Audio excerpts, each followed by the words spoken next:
First of all, I'd like to begin this show by giving all praise due to the Most High, the God of Abraham, Isaac, and Jacob, in the name of Jesus Christ. It's through him that I'm being sent with this truth as an opportunity for the world, for redemption and salvation. All right, today we're going to delve into what's known as the Boule. Bars. All right, during the late 1800s, the Virginia Company, the Anglo-Saxon Society, the American Company, whichever name you choose to choose, begin to make even more of an effort to disenfranchise not only the land and the bodies of the Afro-Americans, they officially begin to delve into their minds to ideologically subvert them from within, And the Boule was formed. The Boule was a group of Afro-Americans, skin folks, who agreed to mislead the black people and further turn them and drive them away from the will of the Lord. And we're going to delve a little bit into this Boule. We'll let y'all look at a couple of those pictures. Y'all might see faces y'all recognize. This is the group in which your celebrities, entertainers, athletes, politicians, Afro-American leaders are a part of.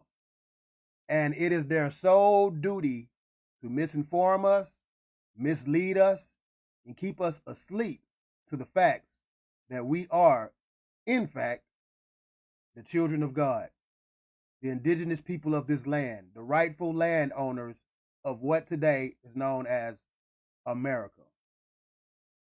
Here we go, the Boule.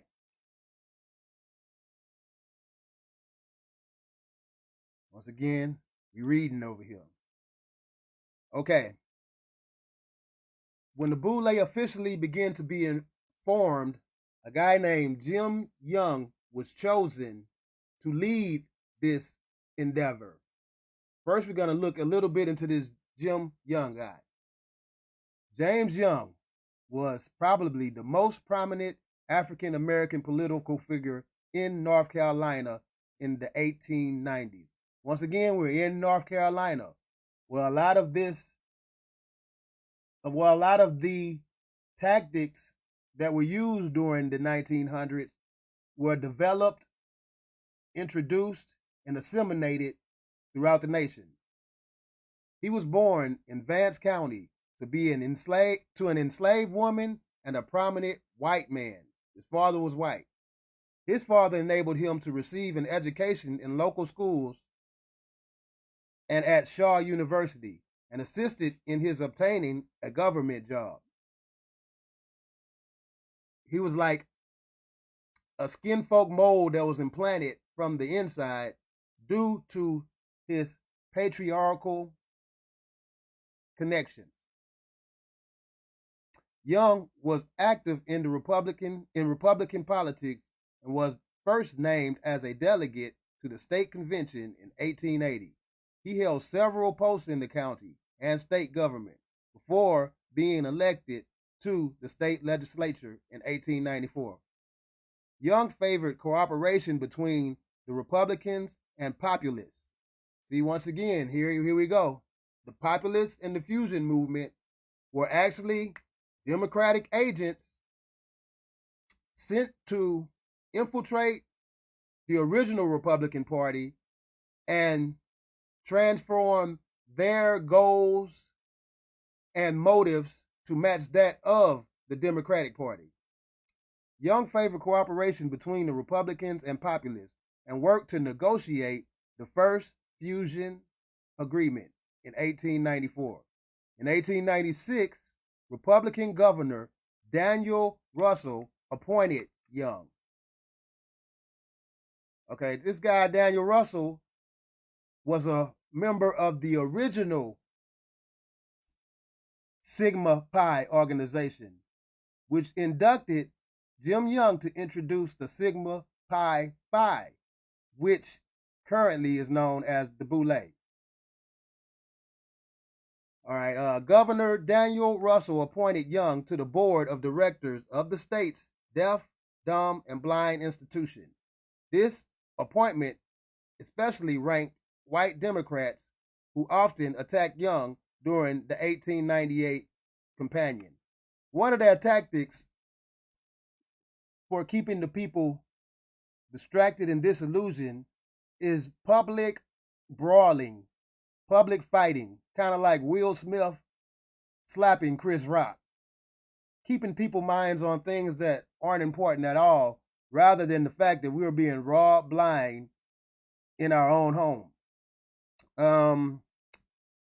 And speaking of Young and this state's deaf, dumb, and blind institution, this is another example of the institutions, whether there be asylums for the mentally ill, asylums for the handicapped,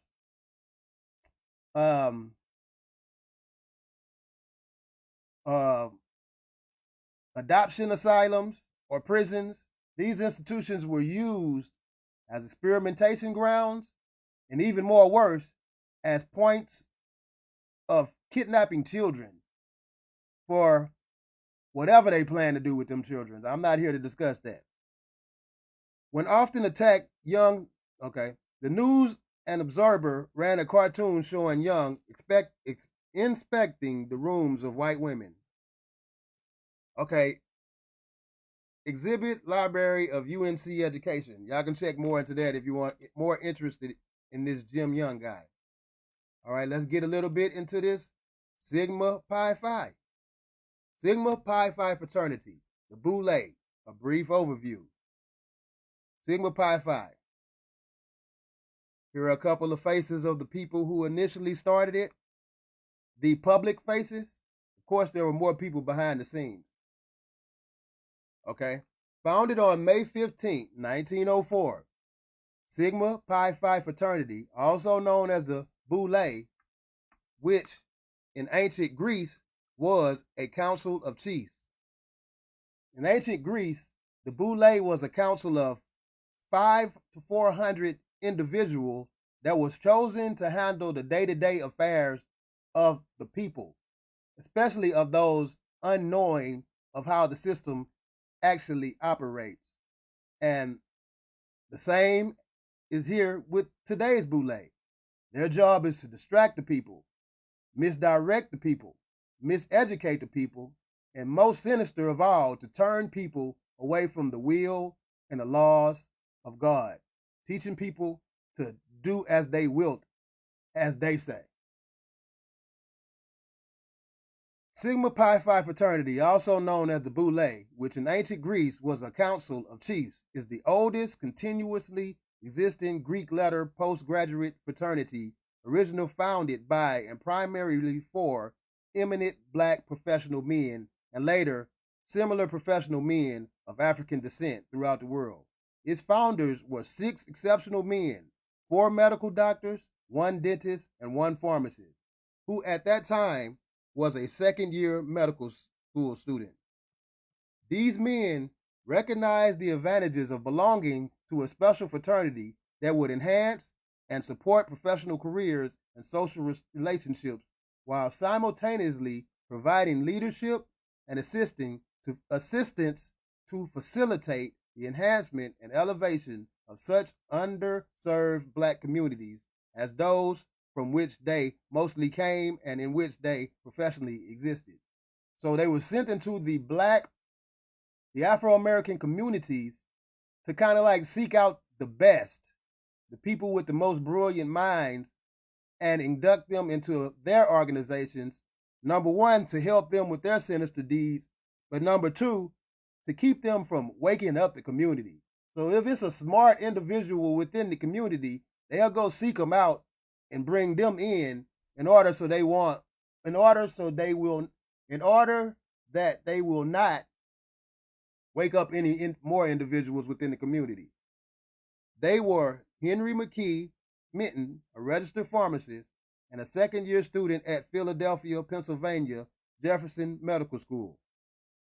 All right, we're not gonna get all into their names, but you can check that out on your own.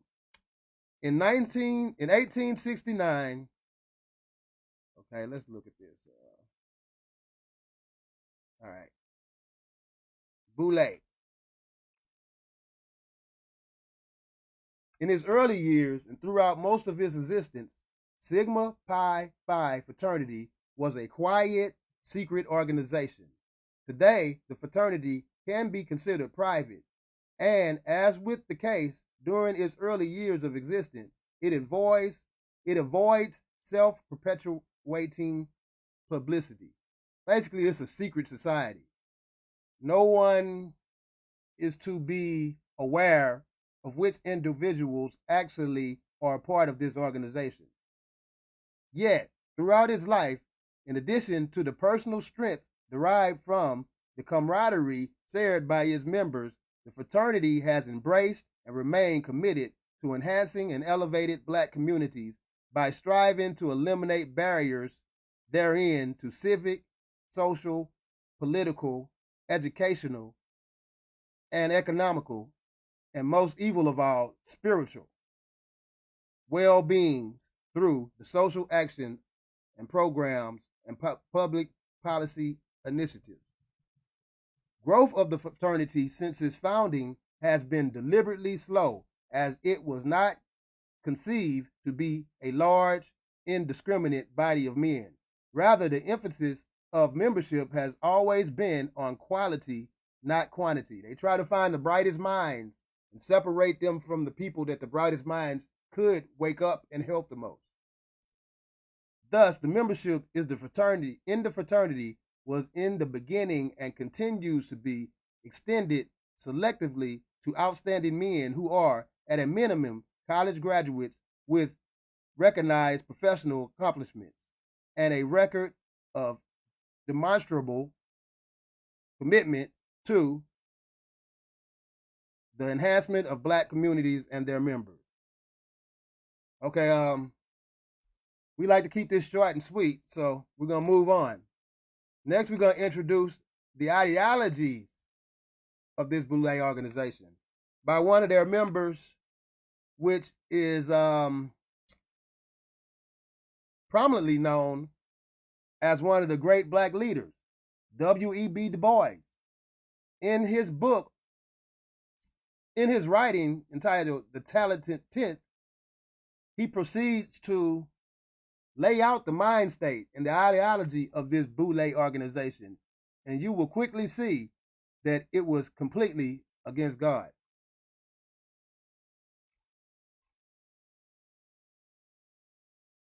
Let me get to it.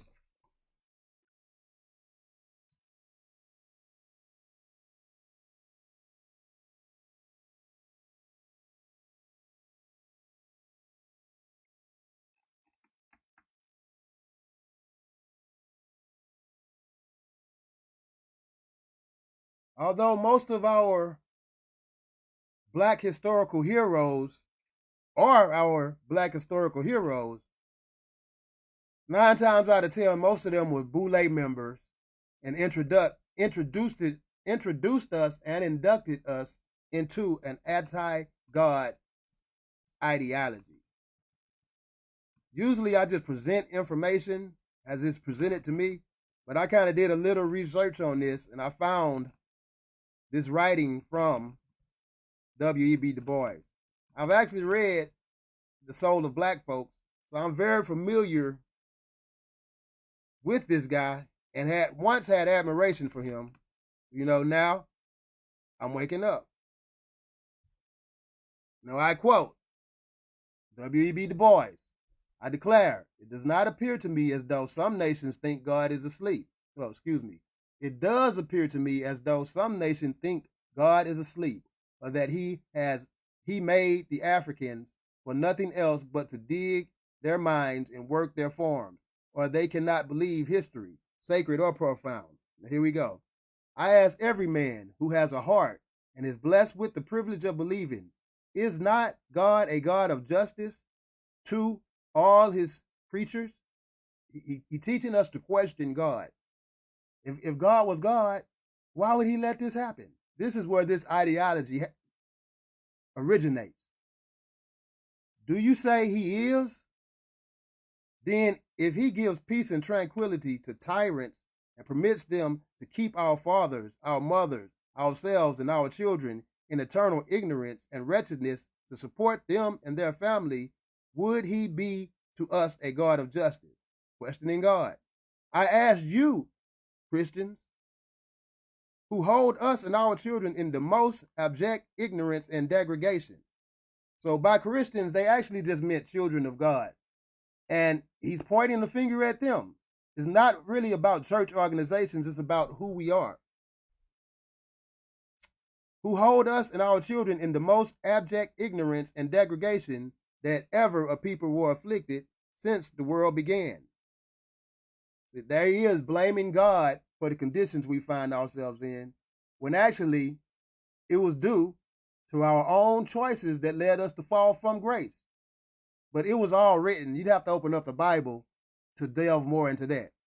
I'm not here for the religious aspect. I'm here to present this truth.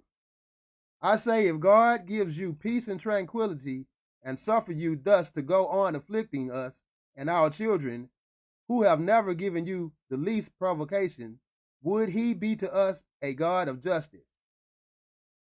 If you will allow that we are men who feel for each other, does not the blood of our father and of us, their children, cry aloud to the Lord of the Sabbath against you for the cruelty and murders with which you have and do continue to afflict us? The Talented Tenth is the name of this selection. Feel free to delve more into that. But I just wanted to point out him introducing us into the questioning God ideology, where a lot of us find ourselves today thinking God, they basically convinced us not to believe in God, to believe in their celebrities, to believe in their political puppets, to believe in the Boule organization and their sinister ideology, to believe in the demonic democratic way of life.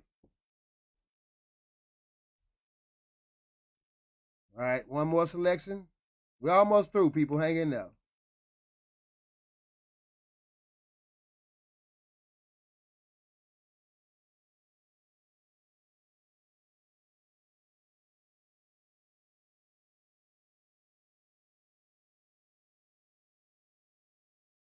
All right, here we go.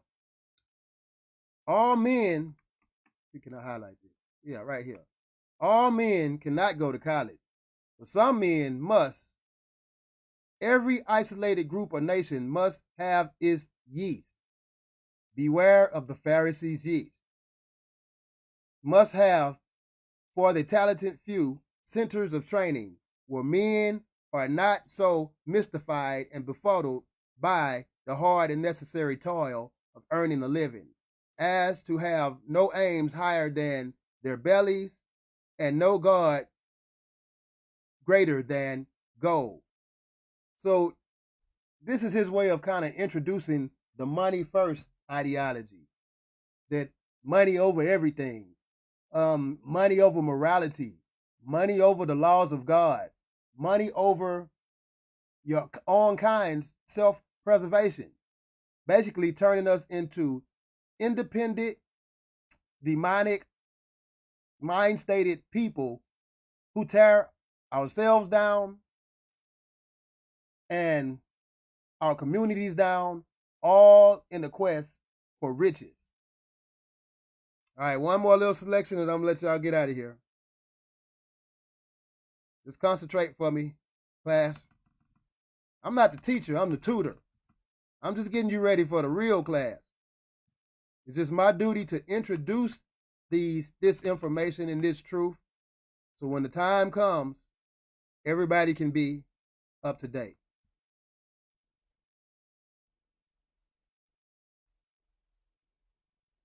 All right, we'll just start at the beginning.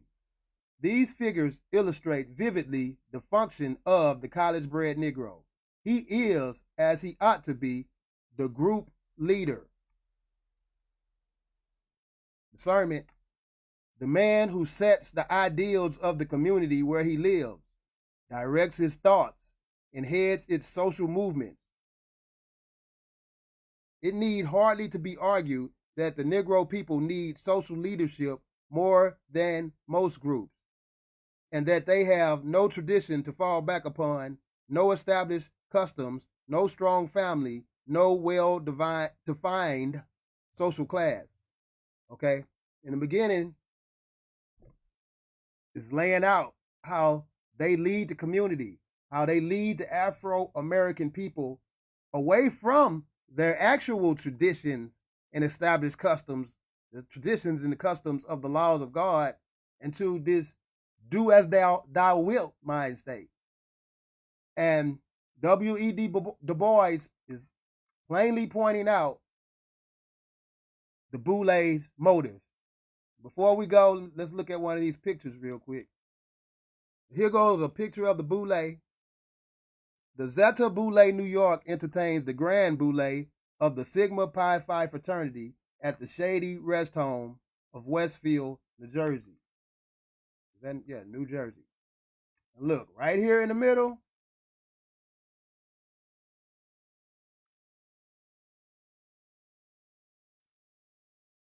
there go your guy right here. W.E.B. Du Bois. Probably other familiar faces in this group too. But we're not here to really point out individuals.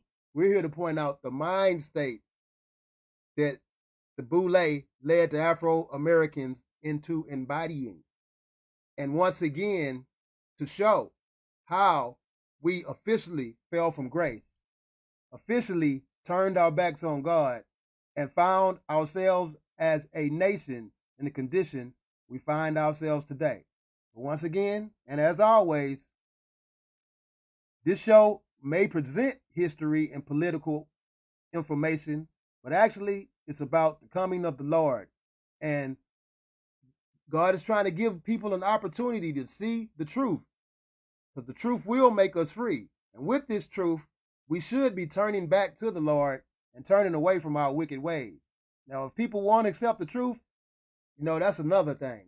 But that's what my show is about, giving opportunity to people to see the truth so they can come back home. But until next time, Focus Daily, y'all.